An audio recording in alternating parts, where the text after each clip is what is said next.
Hello students, ये second year semester 4।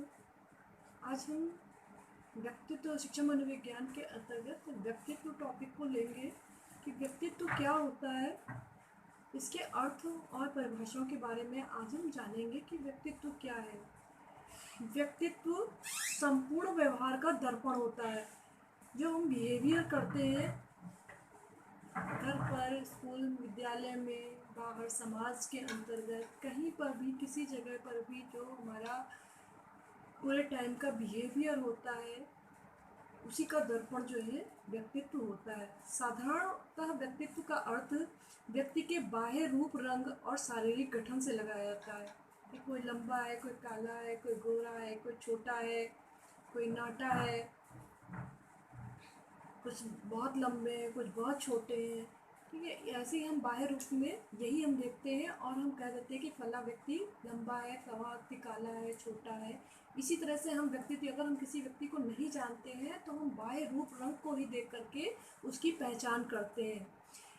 मृदुभाषी है या लड़ाकू है, ठीक है, ऐसे ही हम व्यक्तित्व को किसी व्यक्ति को पहचानते हैं। लेकिन मनोविज्ञान के अंतर्गत ये जो पहचान है वो सही नहीं है। हम इस तरह से जो है किसी व्यक्ति के बारे में लेबल नहीं लगा सकते हैं कि फला व्यक्ति बहुत झगड़ालू है, बहुत ही लड़ाकू है, या मृदुभाषी है, या क्या बिहेवियर कर रहा है, उसके आधार पर जो हम उसके लेबल लगा देते हैं वो मनोविज्ञान के हिसाब से सही नहीं है। तो व्यक्तित्व संपूर्ण व्यवहार का दर्पण है। जब तक हम व्यक्ति के बारे में जाने ना, पहचाने ना उसे, कई दिनों तक उसके बिहेवियर की जांच ना करें, तब तक हम नहीं कह सकते कि अमुक व्यक्ति इस व्यक्तित्व का है।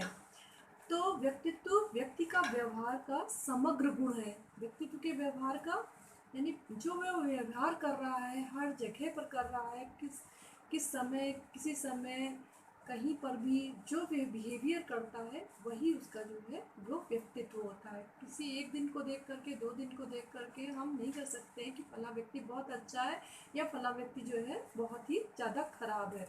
तो किस तरह से वो समाज में समायोजन करता है, किस तरह से वो परिवेश के साथ अनुकूलन करता है, इन सब बातों की जांच करने के बाद ही हम लेबल लगा सकते हैं कि फला व्यक्ति का या अमुक व्यक्ति का बिहेवियर जो है बहुत ही अच्छा है, बहुत ही मृदुभाषी है, बहुत ही खराब है। कुछ भी हम लेबल तभी हम लगा सकते हैं जब तक हम उसके व्यवहार को नहीं जानते हैं।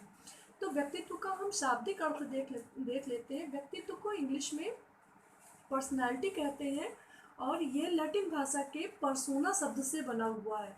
पर्सोना का अर्थ होता है वेशभूषा या मुखौटा, जिसे नाटक करते समय कलाकार जो होता है या नाटककार जो होता है उसको उसकी वेशभूषा को पहन लेता है और फिर वही चरित्र निभाता है। जिस तरह से रामायण और महाभारत के सीरियल आते हैं तो ये कलाकार ही होते हैं, लेकिन ये किसी का चरित्र निभा रहे होते हैं।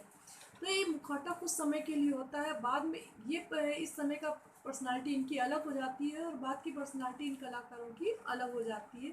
तो जिस समय जो पर्सनालिटी वो निभा रहे हैं वही उनका व्यक्तित्व हो जाता है। लेकिन हम आगे भी इनकी पर्सनालिटी को, वाकई में उस व्यक्ति या कलाकार की पर्सनालिटी हमें जानना है तो हमें बहुत दिन तक उसके बिहेवियर को देखना पड़ेगा। तो मुखौटा है, या वेशभूषा से ही हम इसको लगाते हैं। ये लैटिन भाषा का शब्द है। तो सामान्य दृष्टिकोण के अर्थ से हम देख लेते हैं कि जनसाधारण व्यक्तित्व का अर्थ व्यक्ति के बाह्य रूप गुण से लगाते हैं जिनके द्वारा एक व्यक्ति दूसरे व्यक्ति को अपनी ओर आकर्षित और प्रभावित कर लेता है। यानी ऐसा बिहेवियर जिससे अगला व्यक्ति जो है वो प्रभावित हो जाए या आकर्षित हो जाए, तो वही इसका बिहेवियर होता है। चाहे वो अच्छा बिहेवियर हो, चाहे बुरा बिहेवियर हो, लेकिन ऐसा बिहेवियर, ऐसा व्यवहार जिससे अगला व्यक्ति जो है वो प्रभावित हो रहा है या आकर्षित हो रहा है। अब व्यवहार की दृष्टि से हम देख लेते हैं कि a man's personality is the total picture of organised behaviour. यानी व्यक्तित्व व्यक्ति के संगठित व्यवहार का संपूर्ण चित्र होता है। संगठित व्यवहार का मतलब खाली एक दिन नहीं कि जैसे नेता आते हैं चुनाव के समय और आपका जो है क्या कहते हैं, आपके हाथ वगैरह जोड़ करके पूरी श्रद्धा से, रिस्पेक्ट से आपसे जो है वोट मांग करके ले जाते हैं, लेकिन कुछ समय बाद उनका बिहेवियर नज़र आता है कि वो दिखाई ही नहीं पड़ते हैं, सभी को नहीं कह सकते हैं, लेकिन कुछ ऐसे नेता होते हैं जो चुनाव के समय तो मीठी मीठी बातें करते हैं, वो उनका व्यवहार उस समय का अलग होता है, और बाद का व्यवहार, बाद में अगर आपको कोई काम पड़ता है तो वो नज़र नहीं आते, तो वो उनका व्यवहार अलग हो जाता है। तो यही चीज़ इसमें कही गई कि व्यक्तित्व व्यक्ति के संगठित व्यवहार का संपूर्ण चित्र है। तो उस समय तो हम कह सकते हैं कि बहुत अच्छे, लेकिन बाद में जो है उनके बारे में अलग धारणा बन जाती है। तो जब तक हम जांच ना लें, जब तक उनके संगठित व्यवहार को यानी पूरी तरह से जांच ना ले, परख ना ले, तब तक हमें ये नहीं कहना चाहिए कि हम व्यक्ति बहुत अच्छा है या बुरा है। अब दार्शनिक अर्थ के अनुसार हम देख लेते हैं कि व्यक्तित्व आत्मज्ञान का ही दूसरा नाम है। यह पूर्णता का आदर्श है। पूर्णता यानी कि पूरी तरीके से जो हम बिहेवियर कर रहे हैं, हर इन्वायरमेंट में, हर परिवेश में हम किस तरह का बिहेवियर कर रहे हैं, इसी का जो है इसी को जानना ही पर्सनालिटी होती है, व्यक्तित्व होता है। हम मनोवैज्ञानिक दृष्टिकोण से हम व्यक्तित्व के बारे में जान लेते हैं। तो मनोवैज्ञानिकों के अनुसार वंशानुक्रम और वातावरण दोनों का महत्व व्यक्तित्व की व्याख्या करने में आता है। व्यक्तित्व की मनोवैज्ञानिक ढंग से व्याख्या करने पर प्रतीत होता है कि व्यक्ति में आंतरिक और बाह्य जितनी भी विशेषताएं हैं, योग्यताएं हैं या विलक्षणताएं होती हैं, उन सबका समन्वित या संगठित रूप ही व्यक्तित्व है। यानी हमारे अंदर जो है या किसी व्यक्ति के अंदर जो है कितनी आंतरिक और बाह्य जो कौन कौन सी योग्यताएं हैं, विलक्षणताएं हैं या विशेषताएं हैं, इन्हीं सबके सामुच्य को ही, संगठित रूप को ही हम व्यक्तित्व कहते हैं।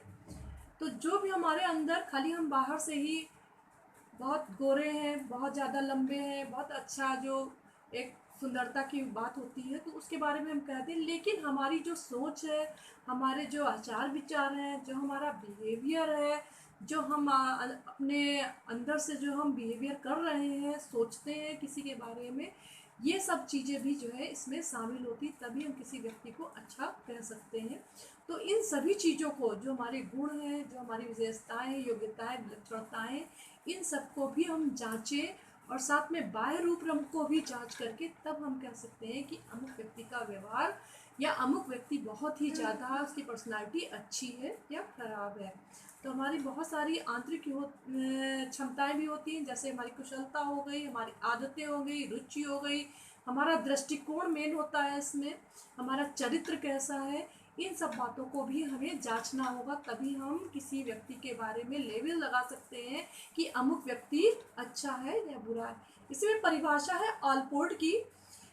आलपोर्ट कहते हैं कि व्यक्तित्व व्यक्ति के भीतर उन मनोशारीरिक गुणों का संगत्यात्मक संगठन है जो वातावरण के साथ उसका अद्वितीय समायोजन निर्धारित करता है। मनोशारीरिक का मतलब होता है मानसिक रूप से, और शारीरिक का मतलब हम पहले भी समझा चुके हैं कि बाह्य रूप गुण हो जो हो गए हमारे, यानी कद काठी, रूप रंग, ठीक है, ये सब हो गए हमारे बाह्य। और आंतरिक हमारा हो गया कि वो हमारी आदतें, हमारी रुचियाँ, हमारा दृष्टिकोण, हमारी कुशलता, हमारी योग्यताएं, ये सब हमारी आंतरिक हो गए। तो इन दोनों के यानी कि मनोशारीरिक यानी जो मानसिक चीज़ें हम गुण बताए हैं और शारीरिक गुण जो हमने बताए हैं, इन दोनों के संगठित, इन दोनों को यानी कि जोड़ दें, तब किसी व्यक्ति की एक पर्सनालिटी निखर कर आती है, एक पर्सनालिटी का रूप निकल कर के आता है। तो इन सबके जो गठनात्मक संगठन है, इन दोनों का जो गठनात्मक संगठन है, उसको ही हम पर्सनालिटी कहेंगे। और ये जो गत्यात्मक संगठन है, इसके साथ अमुक व्यक्ति जिसके बारे में हम बताने जा रहे हैं, तो वो किस तरह का इन दोनों गुणों को साथ लेकर किस तरह का बिहेवियर कर रहा है, समाज में किस तरह से वो या परिवेश में किस तरह से वो समायोजित है, इसी चीज़ को हम लेकर के पर्सनालिटी कहते हैं। तो आलपोर्ट की डिफिनेशन बहुत ही ज़्यादा अच्छी है कि दोनों चीज़ों के बारे में बता दिया, और गत्यात्मक भी है, खाली ये नहीं कि आज हमने दोनों चीज़ें दिखा दी हैं तो ये चीज़ें आगे बिहेवियर में भी, आगे हमारे समाज में, आज आगे हमारे परिवेश के साथ हमारे साथ चलती रहें, तभी जो है हमारी पर्सनालिटी होती है। धन्यवाद।